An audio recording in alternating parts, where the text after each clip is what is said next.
Hello friends, आपल्या सर्वांचे माझ्या यूट्यूब चॅनलमध्ये मनपूर्वक स्वागत। आजच्या व्हिडिओमध्ये आपण बघणार आहोत EVS 201च्या क्वेश्चन पेपर। आता तुम्हाला या प्रश्नपत्रिकेचा उपयोग कसा होणार आहे बघा। या प्रश्नपत्रिकेच्या द्वारे तुम्हाला हे समजणार आहे की प्रश्न परीक्षेमध्ये कुठल्या स्वरूपाचे येणार आहेत, त्याची उत्तरे कुठल्या पद्धतीने लिहायचे, त्यामध्ये कुठले पॉइंट कव्हर झाले पाहिजे।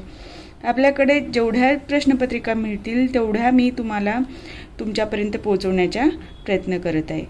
ओके, या प्रश्नांचा आधार घेऊन तुम्हाला प्रत्येक चॅप्टरवर कोणते प्रश्न येतात, त्या चॅप्टरला किती प्रायोरिटी द्यायचं हे तुम्ही ठरवायचं आहे। आणि मी तुम्हाला आवर्जून सांगते की प्रश्न जे आलेले आहेत प्रश्नपत्रिकेत तो चॅप्टर वाचण्याच्या आधी त्या चॅप्टरच्या पूर्वी एक पेज स्टॅपल करून ठेवा आणि त्या चॅप्टरवर आधारित जेवढे प्रश्न आलेले आहेत ते प्रश्न लिहून काढा, जेणेकरून तुम्हाला तो चॅप्टर वाचण्याच्या पूर्वी हे प्रश्न परीक्षेत आलेले आहेत आणि या व्यतिरिक्त कुठले येऊ शकतात चॅप्टर वाचताना, या प्रश्नांची उत्तरे कशी लिहिता येतील हे तुमच्या बॅक ऑफ माइंड राहील आणि त्यामुळे तुमच्या अभ्यासाला एक दिशा मिळेल। ठीक आहे, आता आपण प्रश्नपत्रिकेमध्ये 2016 मे मध्ये जी एग्जाम झाली होती त्यामध्ये कुठले प्रश्न आलेले आहेत ते बघूया। त्यापूर्वी तुम्ही चॅनलवर नवीन असाल आणि चॅनलला अजूनही सबस्क्राइब केलेलं नसेल तर सबस्क्राइब करा, जेणेकरून तुम्हाला व्हिडिओचे नोटिफिकेशन्स येतील आणि व्हिडिओ लवकरात लवकर बघता येईल। आता सर्वसाधारण सूचना काय आहेत? सर्व प्रश्न सोडवणे अनिवार्य आहे, म्हणजे 4 प्रश्न आहेत मुख्य, त्यामध्ये 5 उपप्रश्न आहेत। प्रत्येक प्रश्न 5 गुणाला आहे आणि प्रत्येक प्रश्नाचं उत्तर आपल्याला 75 ते 100 शब्दामध्ये लिहायचं आहे।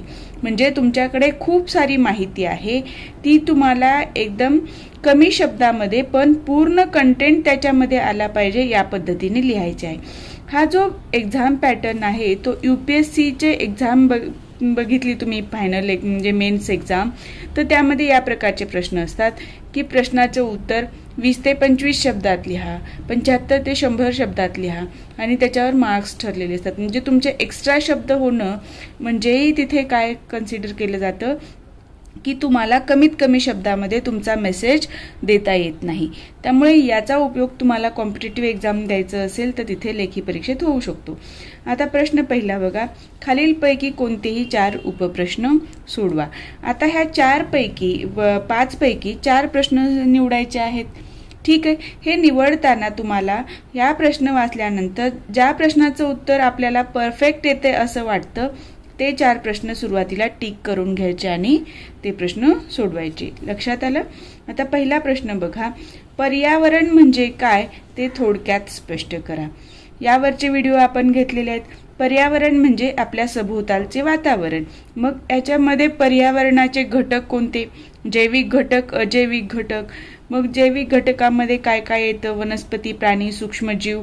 हे अजैविक मध्ये मृदा, हवा, पाणी ह्या गोष्टींचा समावेश होतो। हे सर्व तुम्हाला या उत्तरामध्ये आलं पाहिजे। ओके, आता दुसरा प्रश्न आहे, पर्यावरण व समाज यातील परस्पर संबंध थोडक्यात स्पष्ट करा। आता पर्यावरण आणि समाज हे दोघं एकमेकांवर डिपेंड आहेत।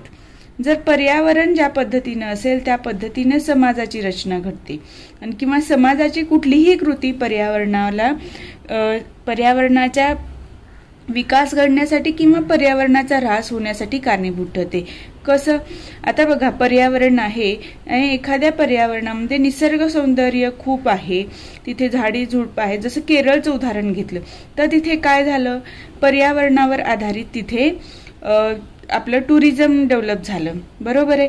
म्हणजे तिथे काय झालं, तिथल्या समाजाला ह्या पर्यावरणाचा वापर करून तिथं काय झालं, पर्यटनाचा विकास झाला आणि या समाजाला तिथे अर्थार्जनाचं साधन मिळालेलं आहे आणि तिथल्या तर समाज त्याच पद्धतीने डेव्हलप झालेला आहे। पण ह्याच जर समाजानं तिथे झाडं वगैरे तोडून टाकली, तिथल्या नदी खराब केल्या, पर्यावरणाचा ऱ्हास केला, तर तिथं पर्यावरणीय दृष्ट्या असलेलं पर्यटन टिकून राहणार आहे का? नाही, म्हणजे ते तिथे नाश पावणार आहे। म्हणजे फक्त हे एक मी उदाहरण दिलं। या पद्धतीने बरेच तुम्ही पुस्तकात दिलेलंच फक्त उत्तर लिहिलं पाहिजे असं काही नाहीये। पर्यावरण व समाज यातील परस्पर संबंध, म्हणजे तुम्हाला अनेक उदाहरणं देऊन पर्यावरण आणि समाज यांचा परस्पर संबंध कसा आहे ते तुम्हाला थोडक्यात स्पष्ट करायचं. जसं की एखाद्या ठिकाणी खनिज संपत्ती जास्त असेल तर तिथल्या पर्यावरणाचा विकास कसा होतो, किंवा नदी असेल तर नदी किनारी गावं वसली जातात. ह्या जे उदाहरणाद्वारे तुम्हाला पर्यावरण आणि समाज यांचा परस्पर संबंध थोडक्यात स्पष्ट करता येईल. उदाहरणं द्यायचं एकेका सिच्युएशनचे आणि त्याचं 2 ते 3 ओळीमध्ये स्पष्टीकरण द्यायचं. तिसरा प्रश्न आहे, हरित क्रांतीमुळे शेतीवर झालेले प्रतिकूल परिणाम स्पष्ट करा. म्हणजे हरित क्रांती काय आहे, तर हरित क्रांती आहे शेतीमध्ये जास्तीत जास्त उत्पन्न मिळवण्याची क्रांती, जी कधी घडली 1965 पासून झाली. ठीक आहे. हरित क्रांतीमुळे काय झालं, भारत अन्नधान्याच्या बाबतीत स्वयंपूर्ण झाला. म्हणजे हरित क्रांतीमुळे अनुकूल आणि प्रतिकूल दोन्ही प्रकारचे परिणाम झाले. पण इथे प्रश्नामध्ये काय विचारले, प्रतिकूल परिणाम. प्रतिकूल म्हणजे काय, वाईट परिणाम.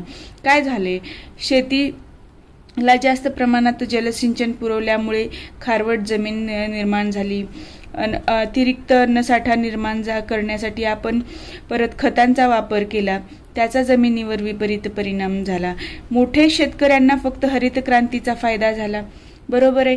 त्यांनी तिथे तंत्रज्ञान वापरू शकले, ते शेतीमध्ये यंत्रसामुग्रीचा वापर करून उत्पन्न जास्त काढू लागले. त्यामुळे काय झालं, शेतमजूर जे आहेत त्यांच्यावर प्रतिकूल परिणाम झाला. म्हणजे तुम्हाला वेगवेगळ्या आस्पेक्टनी वेगवेगळ्या दृष्टिकोनातनं विचार करायचा आहे की शेतीमध्ये काय काय लागतं. पाणी लागतं, खते लागतात, शेतमजूर लागतात, ह्या सर्व गोष्टींचा विचार करायचा. आणि हरित क्रांती घडल्यामुळे ह्या गोष्टींवर काय परिणाम झाला ते तुम्हाला थोडक्यात लिहायचं आहे. लक्षात आलं. चौथा प्रश्न आहे, वाहतुकीमुळे पर्यावरणावर होणारा परिणाम स्पष्ट करा. वाहतुकीमुळे पर्यावरणावर परिणाम म्हणजे वाहतूक, याच्यामुळे काय होतं, वाहतुकीसाठी वाहनं लागतात. वाहनं काय करतात, प्रदूषण करतात. कोणत्या प्रकारचं प्रदूषण, हवा प्रदूषण. म्हणजे हवा प्रदूषणामुळे काय काय परिणाम होतात ते तुम्हाला इथे लिहायचं आहे. लक्षात आलं. पाचवा प्रश्न आहे, ध्वनी प्रदूषणाची समस्या थोडक्यात स्पष्ट करा. या प्रश्नाचं उत्तर लिहिताना तुम्हाला ध्वनी प्रदूषण म्हणजे काय, ध्वनी प्रदूषणाची समस्या थोडक्यात स्पष्ट करा म्हटल्यामुळं ध्वनी प्रदूषणाची कारणे काय आहेत, त्याच्यामुळे काय परिणाम झाले आणि त्यावर उपाय काय, ह्या सर्व गोष्टी तुम्हाला इथे लिहिता आल्या पाहिजेत. ठीक आहे. दुसरा प्रश्न आहे, खालीलपैकी कोणतेही 4 उपप्रश्न सोडवा. आता 5 प्रश्नापैकी आपल्याला 4 निवडायचे. निर्वनीकरणाची कारणे स्पष्ट करा. निर्वनीकरण म्हणजे काय, तर झाडं तोडणे, वनीकरण कमी करणे, म्हणजे वन जे आहेत ते तोडणे म्हणजे निर्वनीकरण. हे आधी तुम्हाला माहीत असलं पाहिजे. ह्या निर्वनीकरणाची कारणे काय आहेत, म्हणजे झाडं तोडण्याची कारणे काय आहेत, तर शेतीसाठी जास्त जमीन पाहिजे म्हणून आपण जिथे जास्त झाडं आहेत तिथे तोडतो आपण आणि जमीन शेतीसाठी उपयोगाला आणतो. रस्ते निर्माण करण्यासाठी बघा, महाराष्ट्र शासन बरेच महामार्ग निर्माण करण्याचा प्रयत्न करतं, त्यावेळेला असलेली झाडं तोडली जातात. म्हणजे निर्वनीकरणासाठी अशी अनेक कारणे आहेत. जी रस्त्याचं रुंदीकरण करायचं आहे, ऑलरेडी रस्ते आहेत ते रुंद करायचे म्हणून परत झाडं तोडली जातात. अशा प्रकारे निर्वनीकरणाची जी काही कारणे असतील ती तुम्हाला इथे लिहायचं आहे, मुख्य पॉइंट, आणि त्याचं 1 ते 2 ओळीमध्ये स्पष्टीकरण. ठीक आहे. दुसरा प्रश्न, चिपको आंदोलनाविषयी थोडक्यात माहिती लिहा. चिपको काय आहे, हे उत्तराखंडमध्ये सुरू झालं, कशाशी रिलेटेड आहे, तर झाडं तोडू नये यासाठी चिपको आंदोलन आहे. चिपको आंदोलन परत कुणी हे सुरू केलं. चिपको आंदोलनामध्ये स्त्रियांचा सहभाग काय होता, चिपको हे नाव का पडलं, कारण स्त्रिया झाडं तोडू नये म्हणून त्या झाडाला आलिंगन घालायच्या, चिटकून बसायच्या, त्यावरून चिपको आंदोलन हे नाव पडलं. ह्या सर्व गोष्टींची माहिती तुम्हाला इथे लिहायची आहे. तिसरा प्रश्न आहे, हरितगृह परिणाम म्हणजे काय ते स्पष्ट करा. हरितगृह परिणाम, आता इथे तुम्हाला हरितगृह परिणाम म्हणजे इथे कार्बनचा इफेक्ट किंवा इथं वातावरण तापणं, हे जे गोष्टी आहेत त्याला हरितगृह परिणाम म्हटलं जातं. तर त्याच्या तुम्हाला हरितगृह परिणाम म्हणजे काय, हरितगृह परिणाम का निर्माण होतात हे इथे थोडक्यात लिहायचं आहे. चौथा प्रश्न आहे महाराष्ट्रातील सामाजिक वनीकरणाविषयी थोडक्यात माहिती लिहा.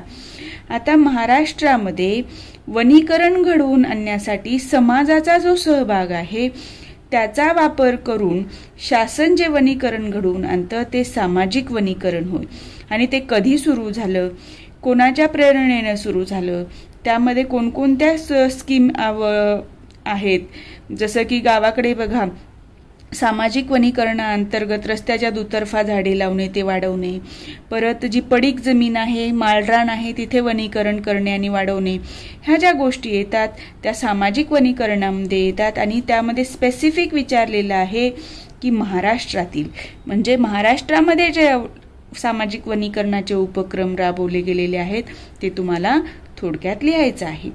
जैविक विविधता म्हणजे काय ते थोडक्यात स्पष्ट करा. जैविक विविधता म्हणजे जैविक म्हणजे काय, जिवंत असलेले घटक म्हणजे जैविक. अजैविक म्हणजे काय, ज्यांच्यामध्ये जीव नसतो ते अजैविक घटक. आता जैविक विविधता म्हणजे जे जीव जंतू आहेत त्यांच्यामध्ये कशी विविधता आहे, त्यांच्यामध्ये एकसारखेपणा का नाही आणि यांचे काय म्हणजे जैवविविधता का निर्माण होते ते तुम्हाला थोडक्यात लिहायचं आहे. लक्षात आलं. म्हणजे हे प्रश्न तुम्हाला बघून घ्या की पुढे तुम्हाला दुसरी प्रश्नपत्रिका बघताना लक्षात येईल की कोणते प्रश्न रिपीट झालेले आहेत आणि तुम्हाला उत्तरं काय लिहायची आहेत. लक्षात आलं. पुढचा प्रश्न आहे तिसरा प्रश्न. खालीलपैकी कोणतेही 4 उपप्रश्न सोडवा. ठीक आहे. आता याच्यातला पहिला प्रश्न आहे अंधश्रद्धा निर्मूलन चळवळ पर्यावरण संरक्षणासाठी कशा प्रकारे मदत करते ते थोडक्यात स्पष्ट करा. अंधश्रद्धा निर्मूलन म्हणजे काय, अंधश्रद्धा असल्यामुळं पर्यावरणाला घातक ठरते, पण अंधश्रद्धेचं निर्मूलन केलं तर ते पर्यावरण संरक्षणासाठी मदत करते असं म्हणणं आहे यांचं. जर अंधश्रद्धा निर्मूलन झाली तर पर्यावरण संरक्षणासाठी कशी मदत ठरते ते बघूया. एखादी झाड एखाद्या भागामध्ये असणं किंवा मनुष्यवस्ती असलेल्या ठिकाणी एखादं झाड आढळणं हे काही ठिकाणी काय म्हणलं जातं की हे धोक्याची घंटा आहे किंवा धोकादायक असतं, मग ते तिथलं झाड तोडलं जातं. पण तसं नसतं. हे जर त्यांना अंधश्रद्धेचं त्यांचं जर निर्मूलन झालं तर ते झाड तोडलं जाणार नाही आणि पर्यावरण संरक्षणासाठी त्याची मदत होऊ शकते. म्हणजे असे अनेक तुमच्या आजूबाजूला घडणारे प्रकार, तुम्हाला आलेले अनुभव, ऐकलेल्या गोष्टी, या सर्व गोष्टींचा वापर करून तुम्ही या प्रश्नाचं उत्तर लिहू शकता. इथे तुमचं स्वतःचं स्किल आहे. कुणी एखाद्याने सांगितलं की हे उत्तर लिही तर तेच परफेक्ट उत्तर आहे असं काहीही नाहीये. आणि पर्यावरण तुमचं EVS 101 हा जो हे आहे पेपर तो तसाच आहे की तुम्हाला तुमच्या मनानी, तुमच्या अनुभवानी, आजूबाजूला तुम्ही लहानपणापासून आतापर्यंत घेतलेल्या अनुभवाचा उपयोग करून या प्रश्नांची उत्तरं तुम्ही लिहू शकता. फक्त ते तुम्हाला मुद्देसूद मांडता येणं खूप गरजेचं आहे. ठीक आहे. EVS 201 तुमचा सगळ्यांसाठी म्हणून कंपल्सरी विषय केलेला आहे. तुम्हाला अवेअरनेस यावा आणि त्याचे म्हणजे तुम्हाला पर्यावरणाची जे ऱ्हास चाललाय तो टाळता यावा. दुसरा प्रश्न आहे पडीक जमीन समस्येवरील उपाय थोडक्यात स्पष्ट करा. पडीक जमीन पडीक आहे, त्याच्या समस्या काय आहेत आणि त्या प्रत्येक समस्येवर काय उपाय करता येईल ते इथे आपल्याला लिहायचं आहे. तिसरा प्रश्न आहे पर्यावरणीय जैविक विविधता म्हणजे काय ते थोडक्यात स्पष्ट करा. बघा हा प्रश्न रिपीट झालेला आहे थोड्या बहुत फरकाने. पहिला प्रश्न काय होता, जैविक विविधता म्हणजे काय थोडक्यात स्पष्ट करा. इथे शब्द फक्त काय घातलेला आहे, पर्यावरणीय जैविक विविधता म्हणजे काय ते थोडक्यात स्पष्ट करा. तेच आहे, तेच उत्तर तुम्हाला जसंच्या तसं इथे लिहायचं आहे. म्हणजे एकच प्रश्न तुम्हाला फक्त एखादा शब्द वेगळा टाकून वेगळ्या पद्धतीने विचारलेला आहे आणि एकाच प्रश्नामध्ये प्रश्नपत्रिकेमध्ये एक प्रश्न रिपीट झालेला आहे. आता पुढचा प्रश्न आहे जैविक विविधतेवरच. जैविक विविधता टिकविण्यासाठी मांडण्यात येणारे आर्थिक मुद्दे स्पष्ट करा. म्हणजे जैविक विविधता म्हणजे काय, त्याच्या समस्या काय आहेत आणि जैविक विविधता टिकण्यासाठी काय केले पाहिजे.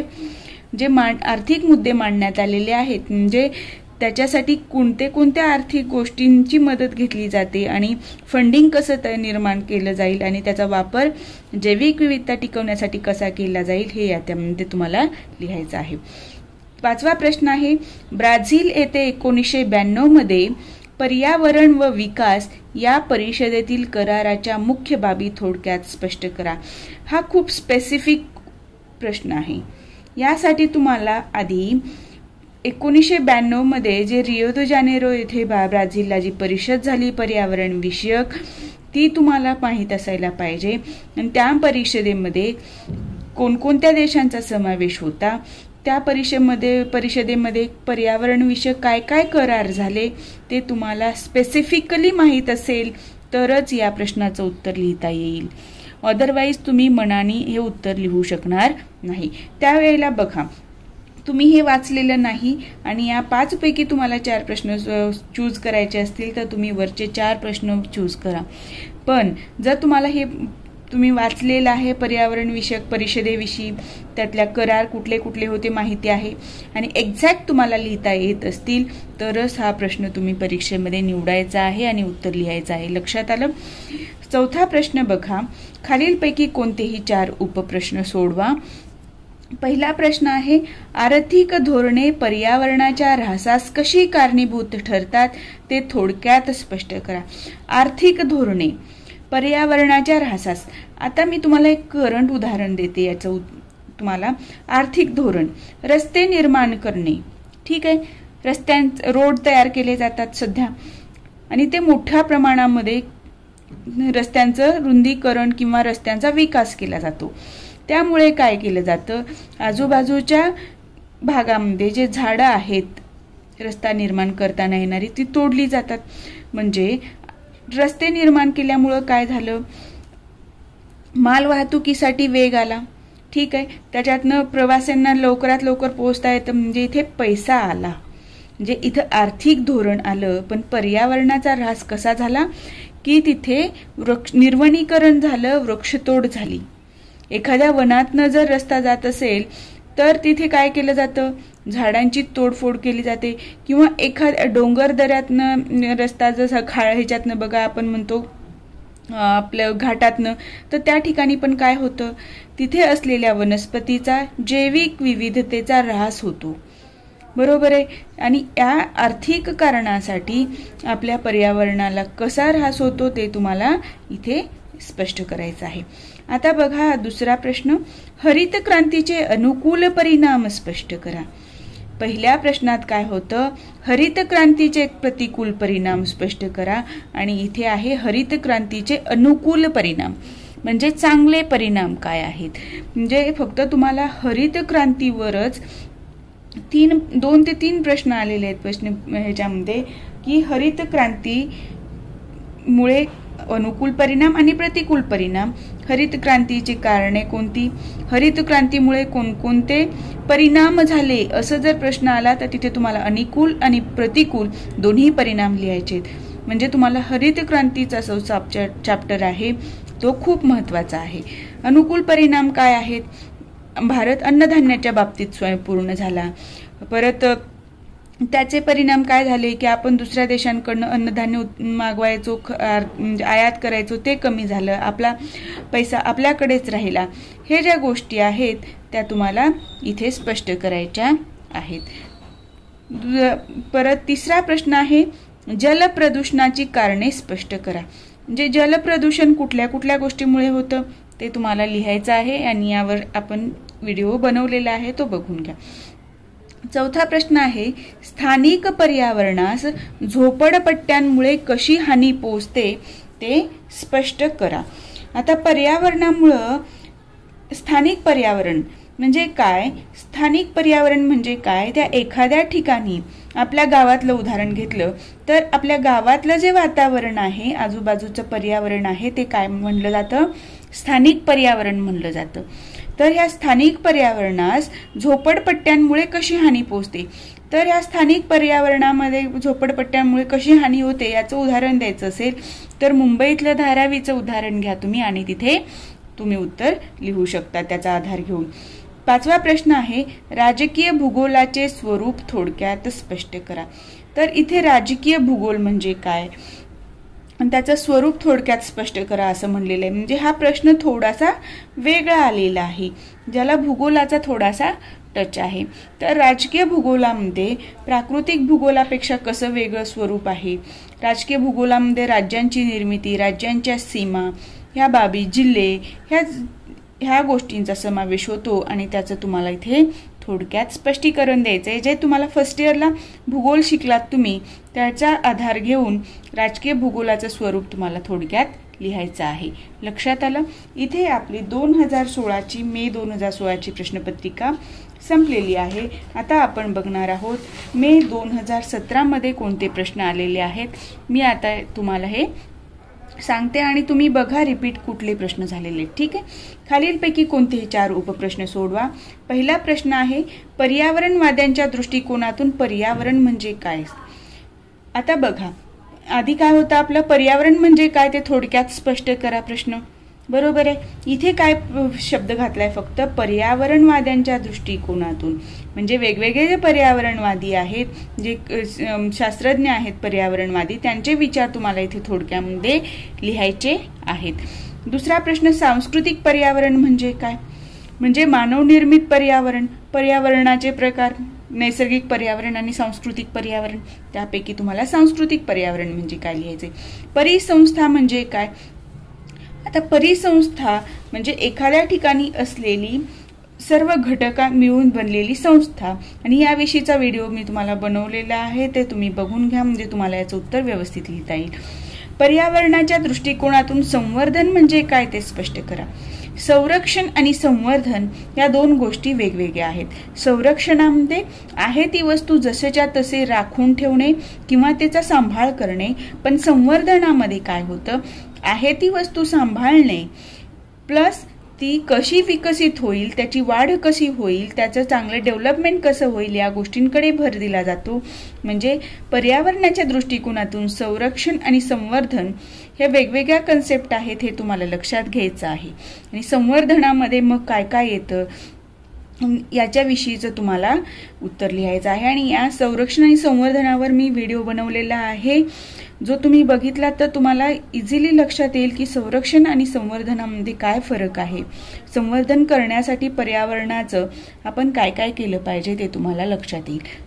ठीक आहे, नागरीकरण म्हणजे काय ते लिहा, यावर सुद्धा व्हिडिओ बनवलेला आहे, त्याचं उत्तर तुम्ही त्यातनं बघून घ्या, परत मी वेळ नाही घालवत त्याच्यामध्ये।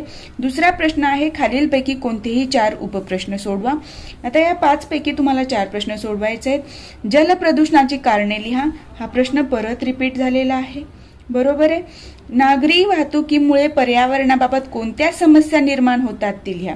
बघा इथे शब्द काय टाकलाय, नागरी वाहतुकीमुळे पर्यावरणाबाबत कोणत्या समस्या निर्माण होतात ते लिहा, आणि तिथे काय होतं, वाहतुकीमुळे निर्माण होणाऱ्या समस्या लिहा, बरोबर आहे। म्हणजे हा प्रश्न सुद्धा रिपीट झाला।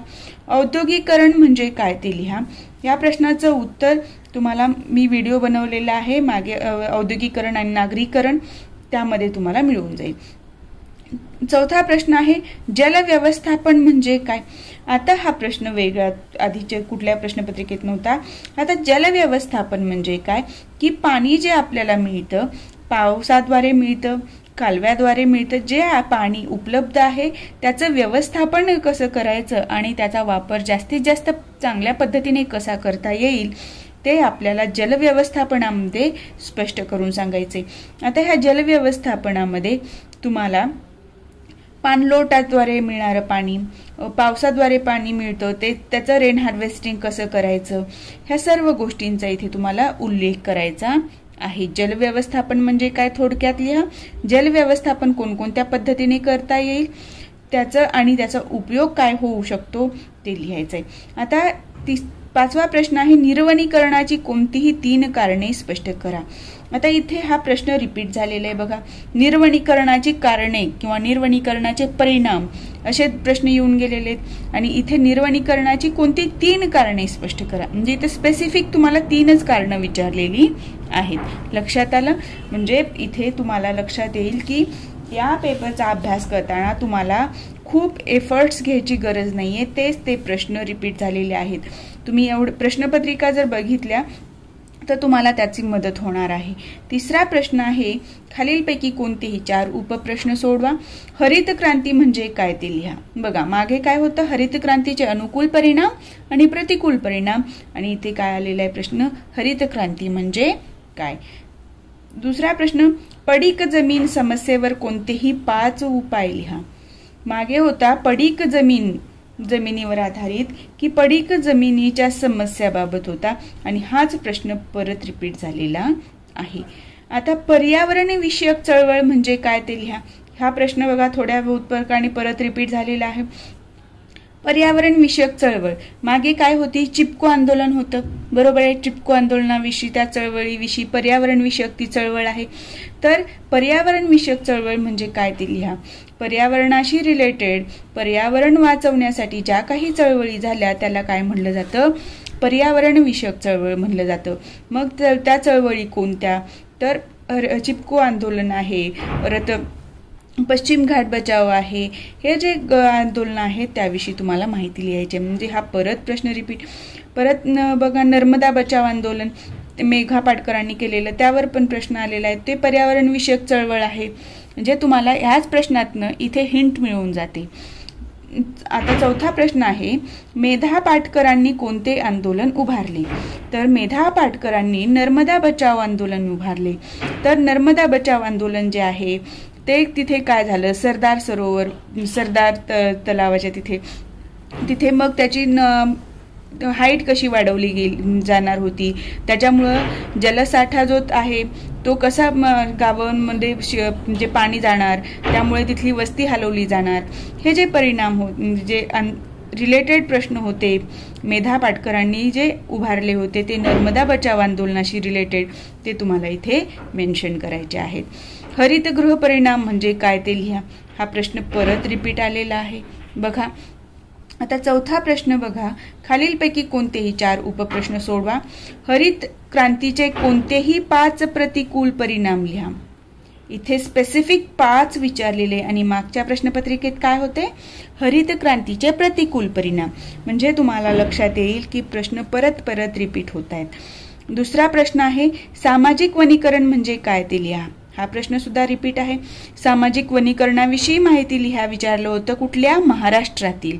आणि इथे काय विचारले, फक्त सामाजिक वनीकरण म्हणजे काय.